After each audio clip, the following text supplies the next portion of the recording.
Apocalypse.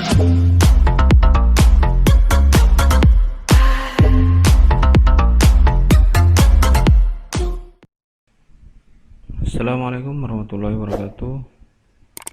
Oke, kembali lagi di channel saya.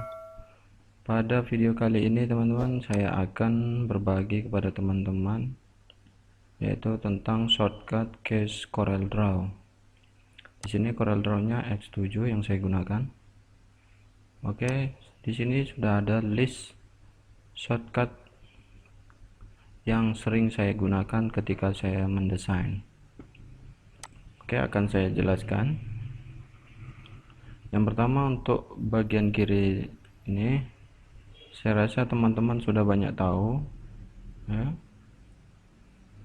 Yang pertama itu kayak Ctrl plus N itu membuat dokumen baru, contohnya nah seperti ini. Oke, yang kedua Ctrl Open. Nah, fungsi Ctrl Open ini membuka file yang pernah kita buat, kita save, lalu ingin kita buka kembali, yaitu file Corel atau termasuk file PDF. Sini ya. Oke.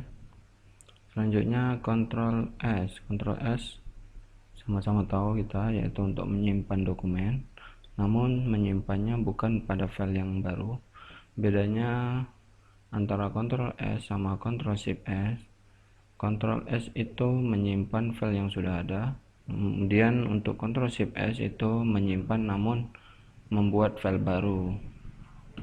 Kemudian Ctrl E ini untuk fungsinya lebih kurang dengan Ctrl Open, yaitu memasukkan file ke dalam CorelDRAW. Namun Ctrl E biasanya kita gunakan untuk memasukkan file JPEG, PNG dan lain-lain. Oke.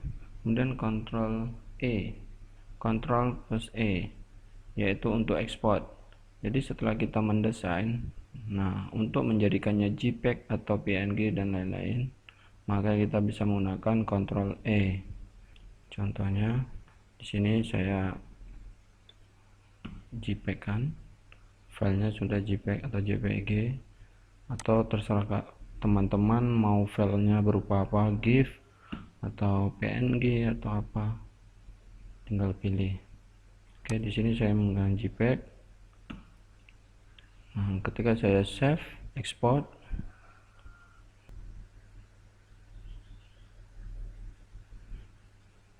oke, maka akan muncul seperti ini. Nah, teman-teman untuk color mode itu terserah, bisa menggunakan CMYK, RGB atau grayscale. Grayscale ini untuk hitam putih. Oke, kemudian di sini untuk quality bisa kita atur sendiri via high, medium, low, lowest atau custom. Oke. Ketika menyimpan, klik OK di mana kita menyimpan, maka sudah jadi filenya berupa JPEG atau apa, tergantung file yang ingin kita simpan. Oke, yang selanjutnya itu Ctrl P ya. Kita menggunakan file apapun biasanya Ctrl P kita sudah tahu untuk menggunakan ngeprint ya. Oke, kemudian Ctrl Z sama ini. Ctrl Z ini untuk mengembalikan jika kita mendesain sesuatu atau melakukan sesuatu kemudian salah, ingin mengembalikan ke awal, maka cukup Ctrl Z. Nah, Ctrl Shift Z itu redo, dia mengembalikan ke depan. Jadi sudah kita Ctrl Z, ternyata kita pengen kembalikan lagi ke depannya, maka Ctrl Shift Z. Nah, selanjutnya Ctrl X itu untuk memindahkan ya, contoh ini Ctrl X, kita paste di sini pun bisa. Oke, selanjutnya Ctrl V kita sudah tahu, dan Ctrl A untuk menselect all, contoh. Nah, semua akan terseleksi. Oke. Nah, selanjutnya di sini Ctrl B. Oke. Di sini saya buat for text. Jadi ketiga fungsi tersebut hanya berlaku untuk teks. Contohnya Ctrl I di sini italic, kita klik dulu, Ctrl A, Ctrl I, maka dia akan miring. Nah, ketika kita tidak mengklikkan pada teks, Ctrl I adalah untuk impor, seperti yang saya jelaskan tadi. Oke. Selanjutnya Ctrl U itu untuk underline, dan Ctrl B untuk bold atau menebalkan. Oke. Nah, di sini selanjutnya Ctrl G. Ctrl G ini fungsinya yaitu untuk menggrupkan dua objek atau lebih. Ya, seperti ini. Ini satu objek, ini dua. Nah, kita ingin menggrupkan, kita cukup blok keduanya, kemudian Ctrl G, maka dia akan grup. Ya, di sini.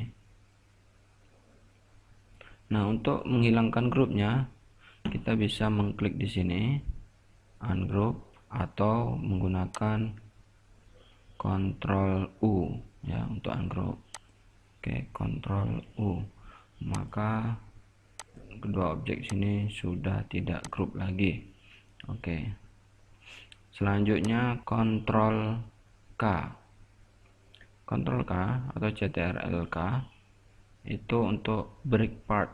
Break part itu maksudnya, jadi ketika di sini saya contohkan,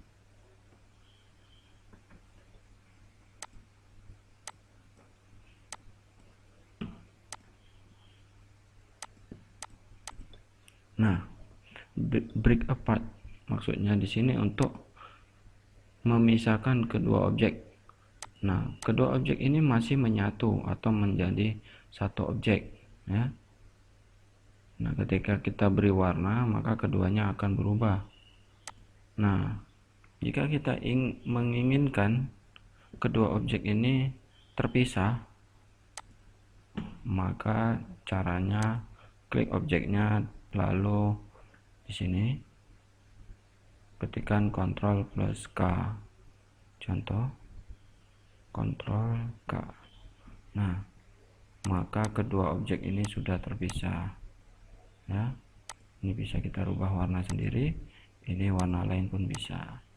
Oke, atau teman-teman pun bisa mengklik kanan, lalu di sini ada break curve apart atau Ctrl K.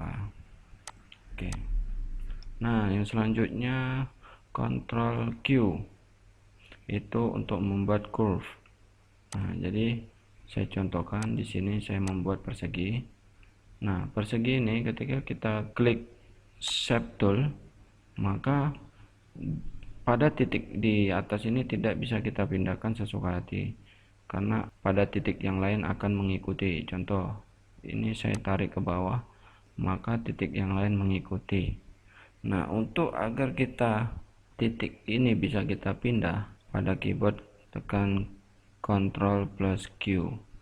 Nah, bisa kita pindah-pindahkan titiknya. Oke, yang selanjutnya di sini Ctrl D. Oke, untuk menduplikat. Nah, di sini contoh, di sini ada objeknya. Oke, di sini saya coba Ctrl D.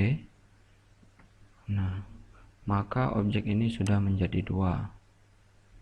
Oke. Selanjutnya Ctrl L. Contoh, di sini saya gunakan untuk teks. Nah, di sini saya klik, kemudian tekan shift, klik pada objek tersebut yang di sini, lalu kita klik Ctrl L. Nah, maka dia akan menyatu. Nah, ketika kita gunakan pada sebuah objek, contoh di sini saya buat ada dua objek, di sini saya hilangkan warnanya ya, agar lebih mudah dipahami. Oke, saya contohkan Ctrl L.